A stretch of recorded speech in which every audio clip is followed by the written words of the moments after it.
I think it's time. I think we should talk about Odysseus. Where our age of bronze is collapsing.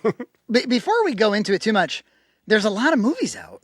Yeah, it feels like the movies again. Either that or Hollywood is like, let's invest in some movies. You know, whether or not it works doesn't matter to us. We had some hiccups, you know, the COVID obviously left a big crater.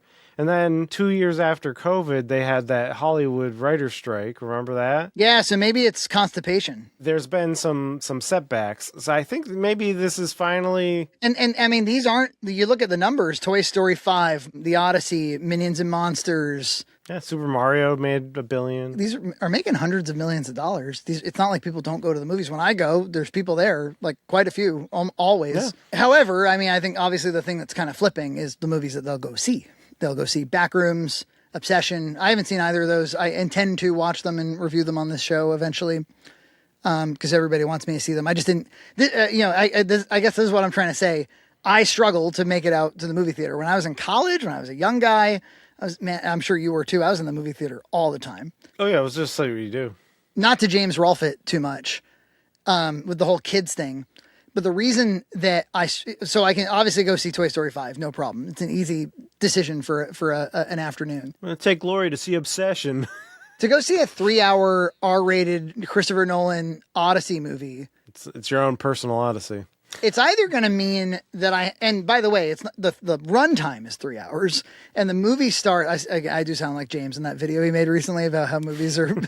Your ticket says 7:15. The movie starts at 7:42. That's not a showtime. That's a suggestion. 30 minutes of pre-show garbage. And it's not even just trailers anymore. It's commercials, car insurance commercials, army recruitment ads, the local plumber. I'm renting a $20 seat for 2 hours and I'm watching the same Geico ad I just saw on YouTube before I left the house. The movie starts 20 minutes after start time, right? So that's like 3 hours and 20 minutes.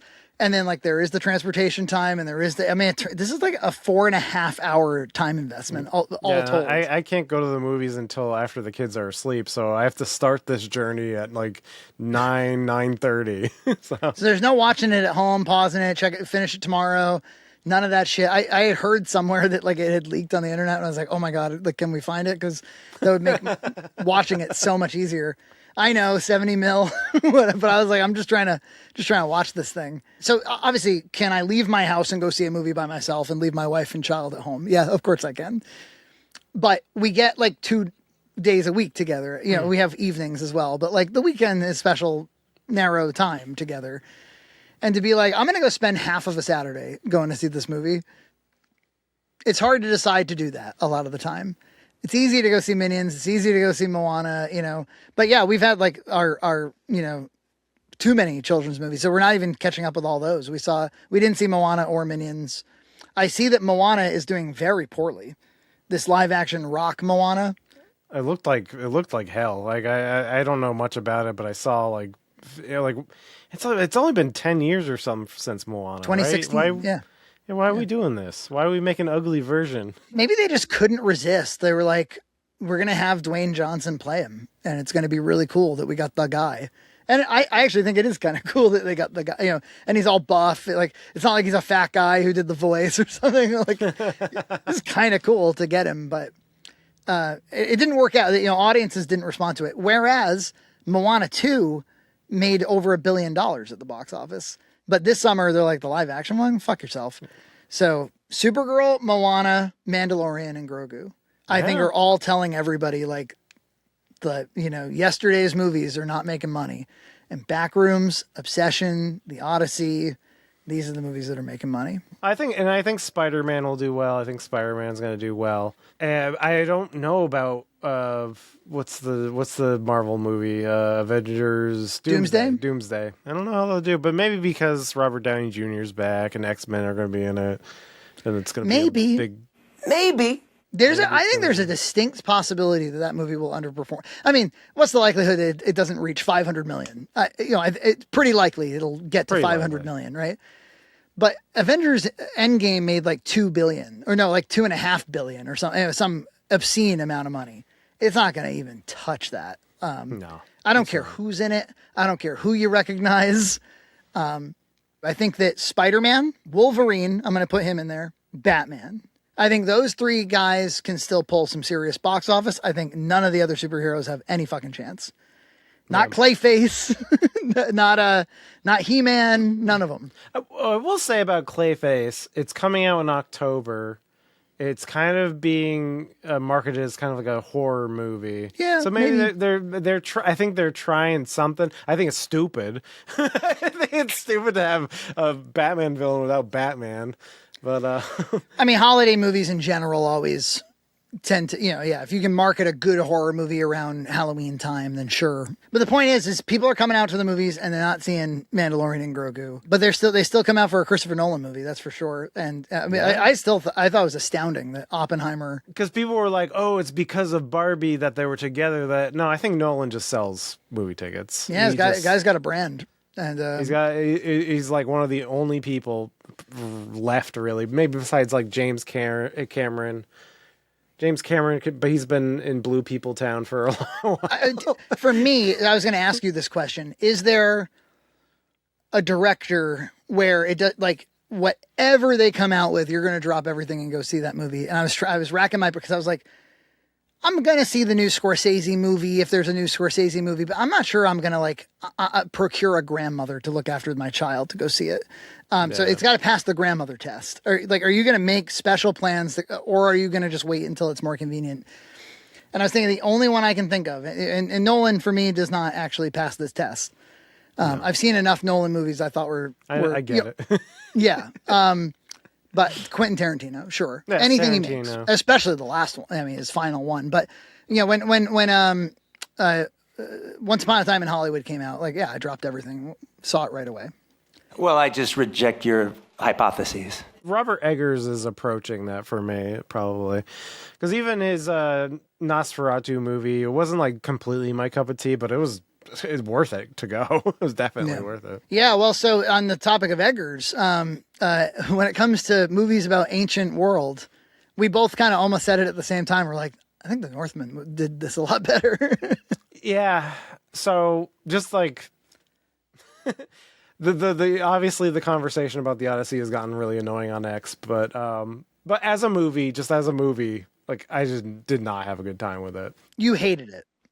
I hated it. Well, you told me that you thought it was an abomination. Yeah, I hate it because I hate the story. I think the story just couldn't. I don't know if I want to like get into it because it's like everyone's become an Odyssey expert on it. I was kind of jiving with it for like the first 40 minutes or so. Like the Cyclops stuff was kind of cool. Like that's a cool physical. They did that practically somehow, I think. I thought it was mocap. Yeah, there's like behind the scenes footage of like this giant puppet and stuff. And oh, really? I thought it looked to me like it looked like halfway decent CG. They built a massive 60-foot puppet, which was later combined with digital effects. Also, Bill Irwin physically played the Cyclops. He performed the character in full body makeup, while some scenes also used a gigantic mechanical puppet to bring the mythical creature to life. Because Nolan famously is like I like The Dark Knight. Some people I feel like have turned on The Dark Knight. And like there's the shit with the boat and whatever. But I like to go back to Dark Knight where I'm like, for that movie, the big action sequence was a truck flipping over. Like just a truck flipping over. Like the guy, I think one of the coolest things about his aesthetic is that he's like really sparing. And yeah, he blows up a real hospital. Like he looks for opportunities to show you something special. I was watching Ben Affleck break down like all of his most famous roles or something, one of those videos. And he was asked about Armageddon and he kind of chuckled like, that stupid movie. But he was like, what I remember the most about it, what was really cool was we really shot at the space station and we were really there. And I'm really lucky that I got a chance to be in some of those kind of, I think of as in a way, old-fashioned movies where you traveled around the globe and went to real places. Because as visual effects came along, you stopped having to go to, like now they just put the space shuttle in behind you. We actually filmed the space shuttle takeoff. It was amazing. And he's like, there was kind of a period of time where it wasn't at all possible to do CG locations in the first place. So when you wanted to make a big Michael Bay blockbuster, one of the things you did was go out to the space station and shoot at the space, and I was thinking of like Independence Day. Yeah. There was like the late 90s, early 2000s, like that was one of the special effects was just where you were shooting. So if I'm going to say some nice things, we'll start Okay. off with some Start nice nice. things.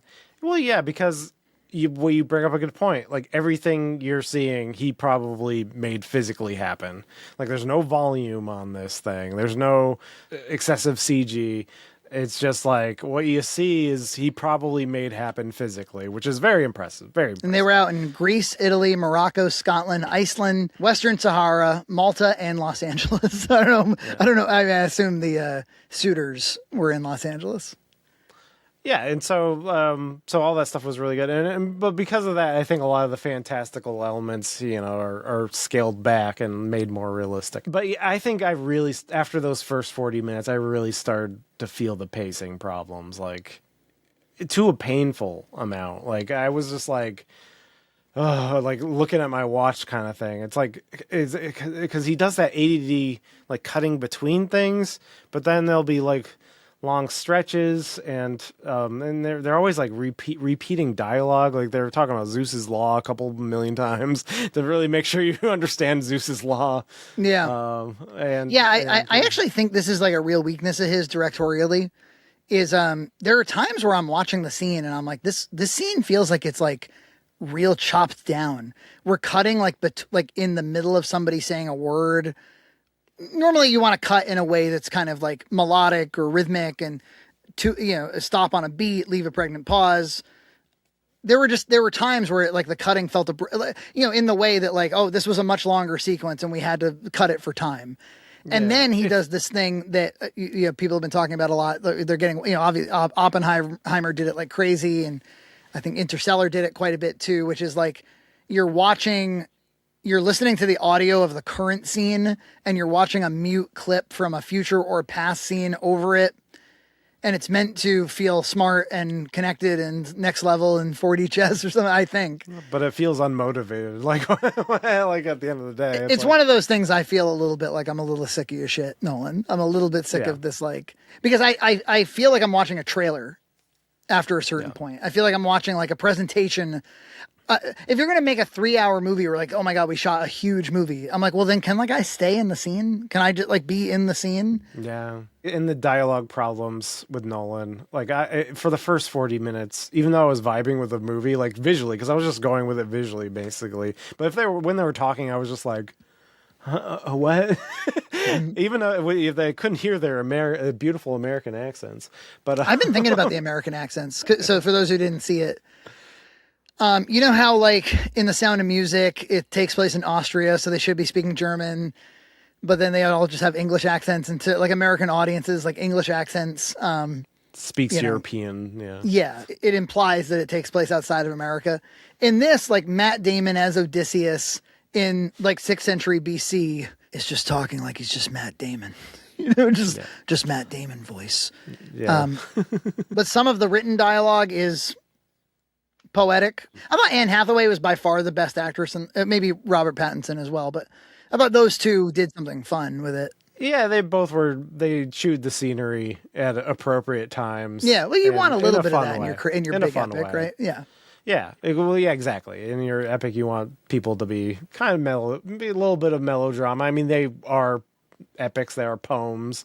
They were supposed to be performed. So, yeah, Robert Pattinson was definitely the most entertaining. Oh, but the American accent thing, I felt like, I think I defend the decision. I've been really thinking about it. It actually doesn't bother me at all.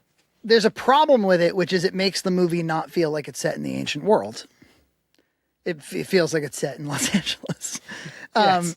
Even though you're on a More ways than volcano in one. Iceland. But then on the other hand, what did I want? I definitely didn't want it in Greek. You don't want the Mel Gibson treatment or whatever. The Apocalypto, but then you would just cast people who are not famous, and after a certain point, it's just not his movie anymore. So it's clear that he wanted to work with the great Matt Damon to do his thing, and I was thinking about that too. I was like, is Matt Damon even? I'm surprised that he cast him because he had his pick of, if you think of his roster, he had Leo, he had Christian Bale, he had Tom Hardy. You could go to a lot of these other guys for that role, so then you have to ask the question, why Matt Damon? Well, there's an age thing there. He can play a little younger and he can play a little older. Yeah, he's got a little bit of baby face, yeah. So Which, Leo could have done too. But Leo as Odysseus, I don't know. No. But I think the real reason is because he really wanted to portray Odysseus as nice dude.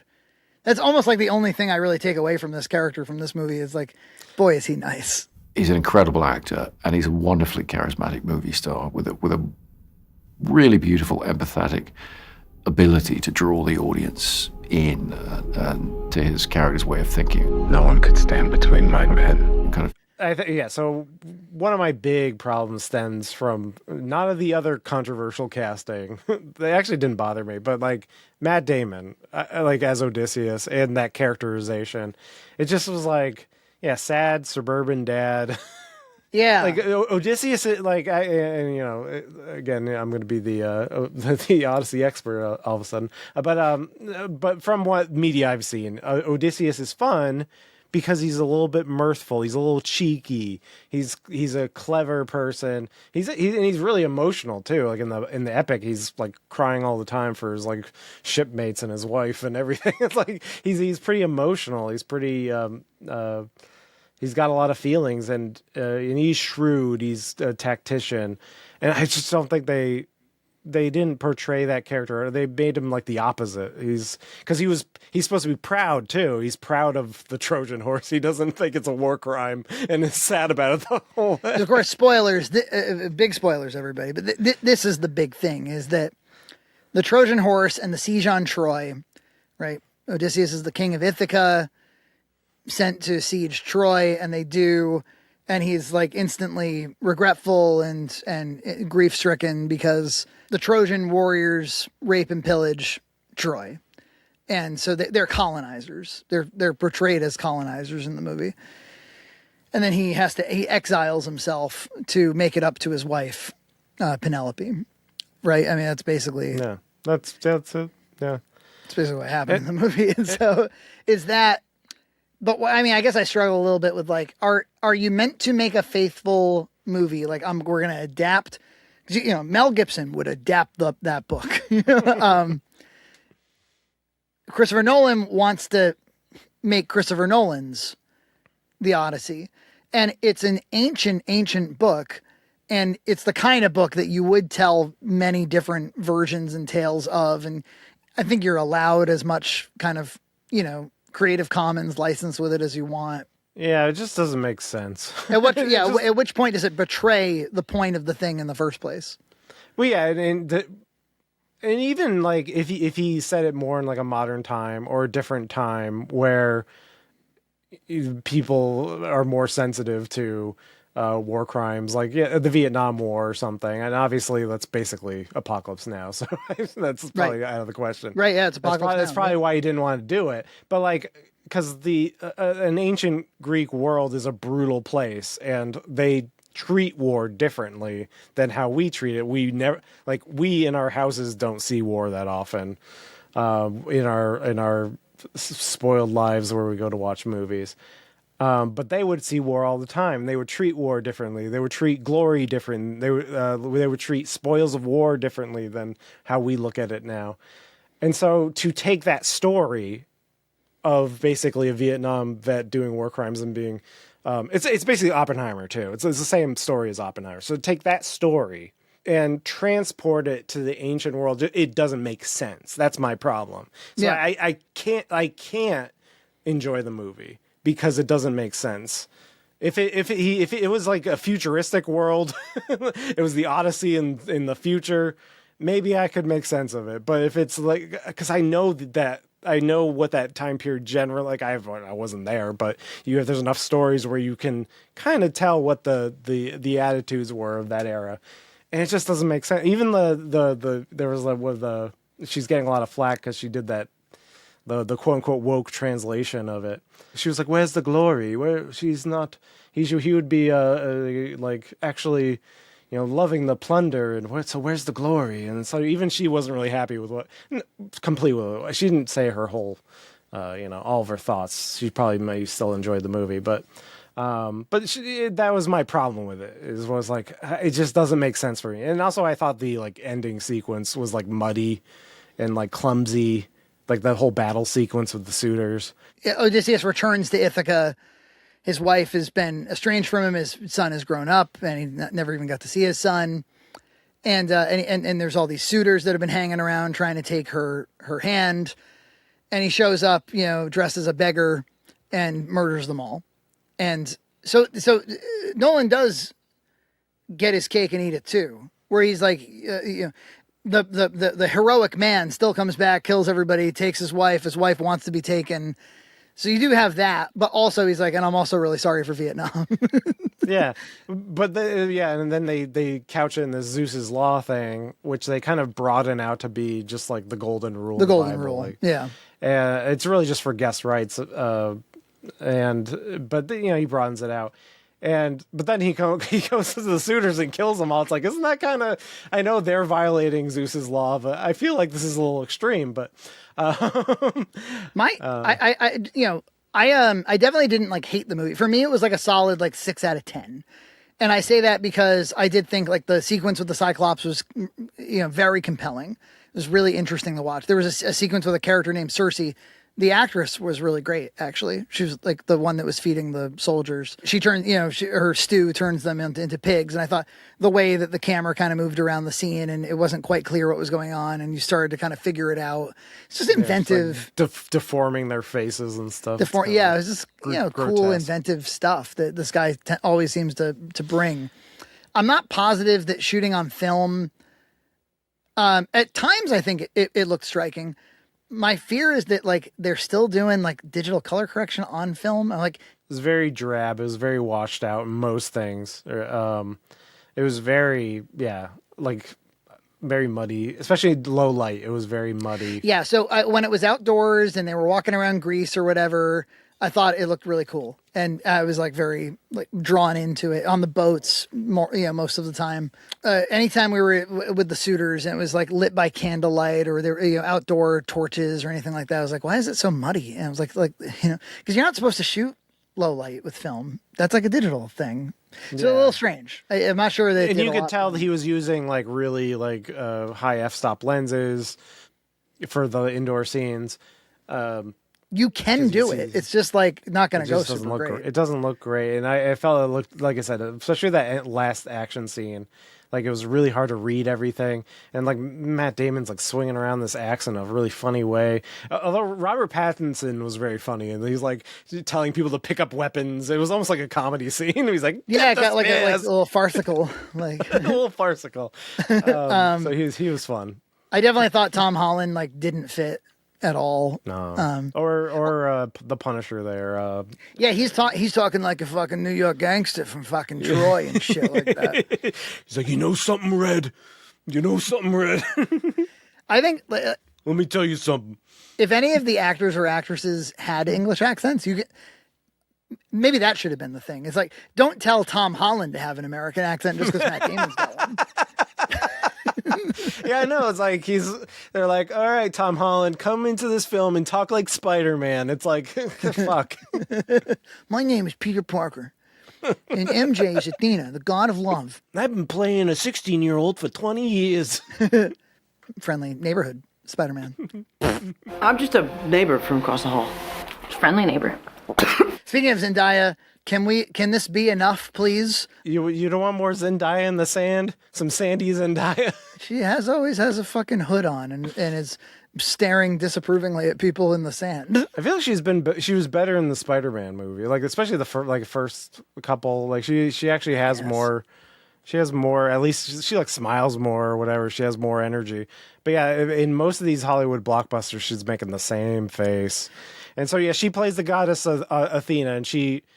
Well, not really though, because it's kind of like it's revealed that she's like a PTSD a manifestation of this priestess that was beheaded during the siege of Troy. So it's more of like, it's not actually a goddess he's saying. It's more just his like guilt or whatever. And she scowls at him the whole time. It's whatever. Not my favorite. The sound design in the Cyclops, when he gets it in the eye, he lets out this noise like it's weird. It's crazy. Yeah, it was very cool, and I really felt the size from the sound design of this thing. Also, when they were following the sheep. It reminded me of Cannibal the Musical. A sheep. And Dien Bahar goes to have sex with a sheep. A sheep! Yes! No, to eat. I know, I gotta take a piss. Because apparently, like, the first draft of Cannibal was supposed to follow the Odyssey. And then and that's why they encounter the Cyclops in the movie. Watch out, the Cyclops! I almost laughed in the theater because it reminded me of Cannibal the Musical. It was when, like, they're raiding some town, and they're talking to this guy, and it's an Indian guy, and he's like, "We're Greeks from Ithaca, man," or whatever. And I was thinking of, like, we are Indians. We have TP. What Indians? You don't think we are Indians? No, I just, we have teepees. It was almost farcical because it's like, you don't look Greek, dude. But the assholes like yourselves. The group of assholes like yourselves. I thought, like, there was some other inventive stuff, like the imagery of the Trojan horse is always that it's on all fours being pulled into Troy. They're having this big, ridiculously large, heavy thing that you can almost barely move with 100 guys laying on its side. I just thought that was a really cool way to do an old thing, Engineers spent months making it as strong, lightweight, and durable as possible. Because of its enormous size, the horse was constructed in 9 or 10 separate crates, shipped to Morocco, and assembled on location before filming. This is the I get, like, I'm totally with you on like, it's not a fit. But I think probably Nolan's starting place, any creative person's starting place would be like, so why adapt the Odyssey in 2026? Like, what is the angle? What is the 2026 story? Or am I trying to just give you the Odyssey straight up? I imagine Robert Eggers probably would do that. He probably would just give you the Odyssey. And maybe that's what people really want. It'd probably be sweet, but then it would probably only sell not as many tickets. Yeah, well, Nolan makes $1 billion movies, and there's it's like James Cameron, where he's able to, he occupies a very unique space where he's able to give you something commercial and something artistic and novel at the same time. That's really been the brand. I mean, the guy made a Batman trilogy. You forget. Yeah, and in some ways, this reminds me of Dark Knight Rises. In that it's kind of retarded. Yeah, it's kind of retarded. Dark Knight Rises, the screen. I mean, I actually happen to like the movie. And yet the screenplay is so stupid. Yeah. I mean, I liked it at the time. Like, I thought it was kind of just fun, and the memes are great. But yeah, it is. You can't think about it for more than 2 seconds. Oh, and that was my problem. Was this movie gave me time to think during the movie, and that was a problem. And then when you got to the end, and he starts monologuing about, and Nolan does this in his movies all the time, where the character starts monologuing what the movie's about. They tell you what's going on. Heath Ledger, the whole movie is telling you what's going on. Yeah. And so so at the end when he's like, it's like, this is what, like, I think, and I'm like, really? It's like at the end of Interstellar, and I didn't really like Interstellar either, where he's just like, love is what passes through this, and I'm like, really, Nolan, love? That's what I just watched. Well, that was something I wanted to make sure to say, which was, even though I've liked my share of Christopher Nolan movies, and I respect the hustle and everything, and often they're novel and they're inventive, and they show us something maybe we haven't seen before. He shoots on the IMAX, and it's an interesting challenge to do.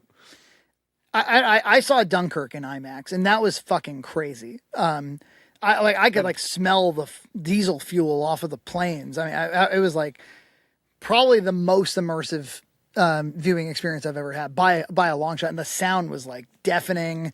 It was crazy. It was like I was going to have PTSD from watching this movie. But in general, not without exception, but in general, his movies don't really tug on my heart. They don't really.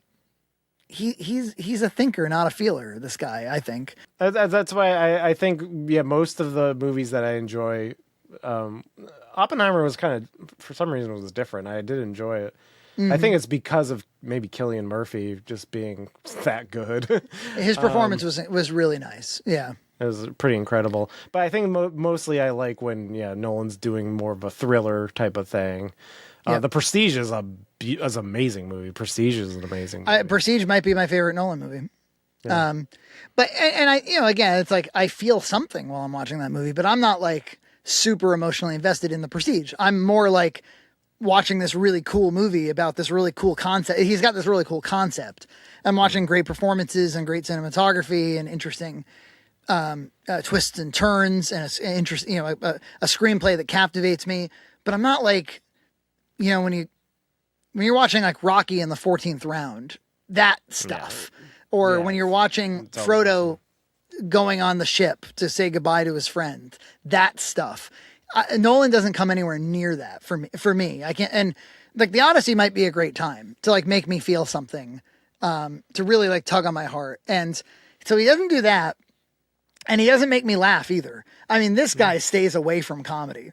Like, yeah, that's what I was saying is like Odysseus was a little funny. Like if you see Troy's kind of an awful movie too, but Sean Bean plays Odysseus, and he's got that line where he's kind of cheeky and he's kind of clever, but he's also can be serious, and he can also play the hero. I was trying to think of like what's the funniest moment from a Christopher Nolan movie, and there are some, but most of them are Heath Ledger's Joker, and they feel like performance decisions, and not Nolan wrote that. And all of them, all the jokes are to scare you more than they are to make you laugh. But I was like, what's a Nolan moment that actually made me bust up? And it was when they were like, "You think you can just come in here and steal from us?" And Joker goes, "Yeah." Again, that feels like that's more performance. Yeah. You think you can steal from us and just walk away? Yeah. I'm putting the word out. Yeah. Yeah. Probably the funniest moment. That's one of those performances that like everybody takes for granted. Like, oh yeah, of course. But like, kind of like I feel like there was a period of time in my life where Quentin Tarantino became such a popular, beloved filmmaker that it became uncool to like him. Like, you're a piece of shit if you like him. You're a basic bitch and all this. And I'm like, that Heath Ledger Joker performance is kind of like that, where it became so cringe to emulate the Joker that you forget, like, there's a guy that invented a performance. It's really cool. Because I'm the Joker, baby. Wanna know how I got these scars? Well, I'm the Joker, baby. Did you find that, like, it felt like somebody was struggling to pull focus on this movie?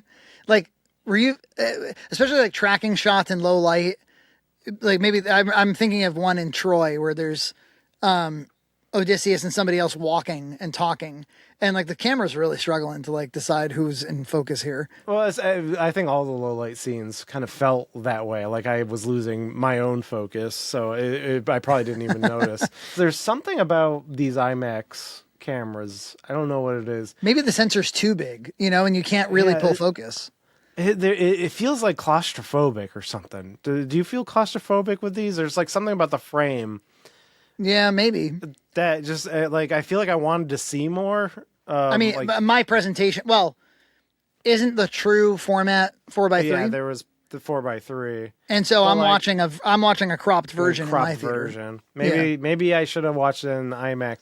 Well, that's one of the things is they're making a lot of money on this for the premium formats. Like they're charging a lot. Well, you saw the Infinity Vision for the Doomsday movie. No, I mean, I saw it at the end of the trailer. What does that mean? Yeah, I had to look into it. It's going to be that Disney, so it's Disney's format. They're going to bless certain theaters as being like, you're up to our spec, you're up to our sound and image spec, and probably they will charge more money to see it in Infinity Vision. I see. So it's a way to say like this theater has been approved by Disney. I remember when as much as I miss film projection, I remember a lot of out of focus projectors. I remember a lot of like dim projection, and digital kind of, I mean, even though I don't like the way the movies look as much, they pretty much cleaned all that up. Like, yeah, it's kind of rare I go see a badly projected movie now. Yeah, the only time that like during the digital age that got kind of weird is they had to put like special lenses on the 3D movies, and sometimes they just like left them on for regular movies, and so the picture would be dim. But I think for the most part, every time I see a movie, it's pretty much perfect. So you said your audience was like kind of dead. Mine actually cheered at the end. Wow. Yeah, mine was. It was funny. I was in line for popcorn, and the guy behind me was like, "Oh man, I remember watching like 300. I hope this movie's just like 300." And I was thinking to myself, I wonder what that guy thought after the movie.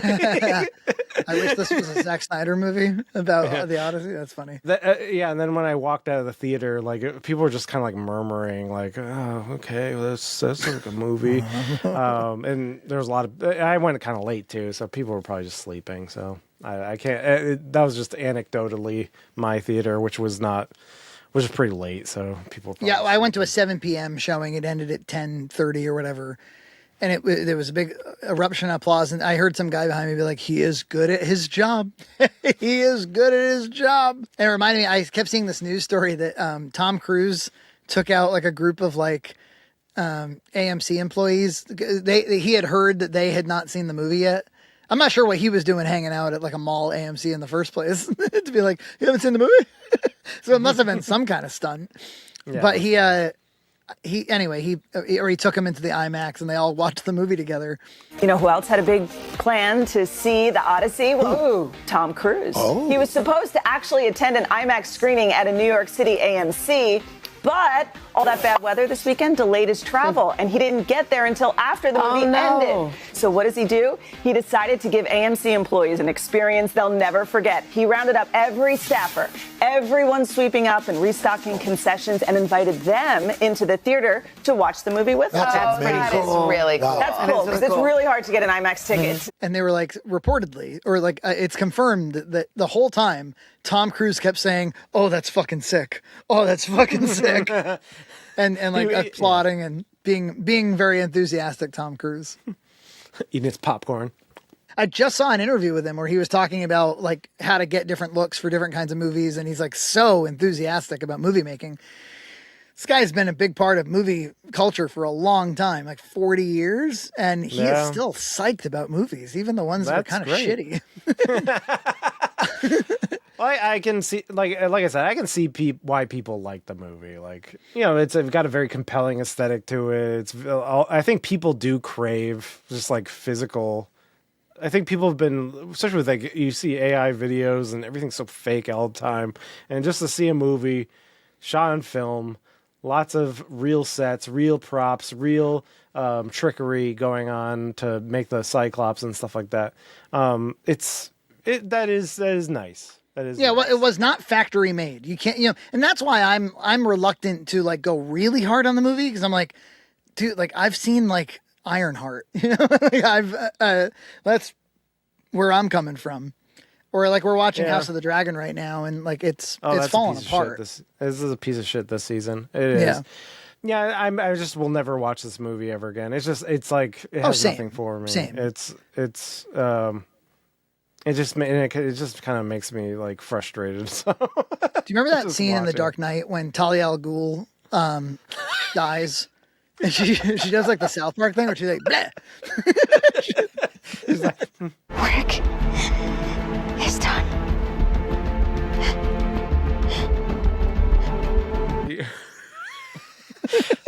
I don't know if it's true, but somebody in Discord was like said it was a joke take that Chris Nolan left in. I don't know if that's true, but who's the joke on? Us? Well, he like made her do it a few times, and that was like her joke take, and then he kept it in. But I don't know. But that's like true. There is stuff like that where like Christopher Nolan, for all his intelligence, for all of his contributions, for all the respect I have for him, he does make like really stupid creative decisions sometimes. Like, I don't mean like ones I disagree with. I mean like stupid, like that one. Or like that whole movie where like all the cops are in the sewer and Batman. It's like the whole movie was dumb from beginning to end. Have you ever heard somebody I've heard people actually try to like defend Dark Knight Rises.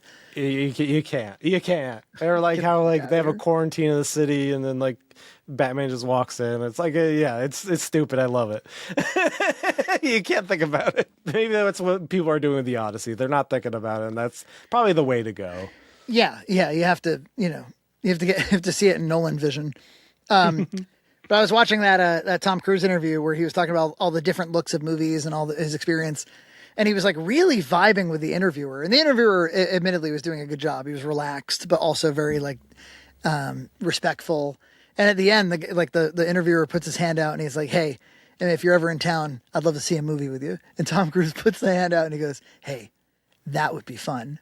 Right? That would be fun. Hey, let's go see him. I'm like, if you're ever in Toronto, let's go see a movie. How cool is that? That would be fun. That'd be fun, right? That would be really fun. Thank you so much. Man, have a great summer. No, you got too. some fun movies coming up. It's a year of movies of the year. and it had me wondering, I'm like, is Tom Cruise trying to start something where big Hollywood names are going to go to they're going to actually fucking bring you to the movie?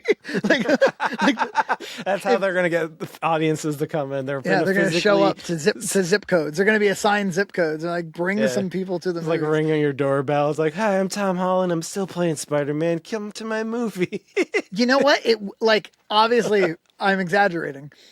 It wouldn't be a horrible idea for it to become a trend where like likable actors might just be at your theater watching the movie with, just to drum up some like, oh, it's like an event. I go out, there might be a cool person there. Yeah. Like having a cool maybe not Tom fucking Cruise, A-lister, but having a cool person there to go see the movie with and talk to afterwards, something. You need something besides, but apparently not, because these movies do make hundreds of millions of dollars. So they just got to get their budgets down a little bit. This movie can't have its budget down. This movie, they took those 50-foot IMAX cameras out to Iceland, Well, yeah, Nolan does whatever he wants, and people will go to see it. The studio will do whatever he wants. He does what he wants, and the audience will come to see it. It is pretty incredible. I was thinking he's also made a lot of movies. Like every 2-3 years, this guy makes a movie. Yeah. Oppenheimer's only, a few years ago, A lot of directors will take much longer breaks than that. Scorsese, he made movies his whole life, one after another. Not all of them are perfect. Many of them are. He's 65. He made Wolf of Wall Street. That movie's a fucking banger. Yeah, I know. Seriously. Right. Even the Killer Flower Moons or whatever. I liked pretty it. good. I thought it was great. Good. It was good. Totally worth my time. Yeah. Yeah, Scorsese's pretty damn good. I'm trying. What was there was a movie, Shutter Island. That wasn't great. That was like a Martin Scorsese Twilight Zone type of movie. Yeah, and he had like a kids movie, right? He did. With Hugo? Sacha Baron Cohen. Yeah, I thought it was actually kind of fun. I remember Leo DiCaprio played. Garish, he was the star of Shutter Island, and he had a Boston accent. And I will always think, every time I think of that movie, I think of with duly appointed federal marshals. We are duly appointed federal marshals. Tom Hanks, Leo DiCaprio. Sometimes these guys have just done too many accents. Call it quits. Life is like a box of chocolates is pretty good. All the other shit you've done, Tom Hanks, with the remember that Elvis movie? He had the big fat face. Oh, he was doing a big southern accent. He's what? He's what? What? What? Yeah. Subscribe to Red Cow Entertainment on Patreon for full episodes every other week.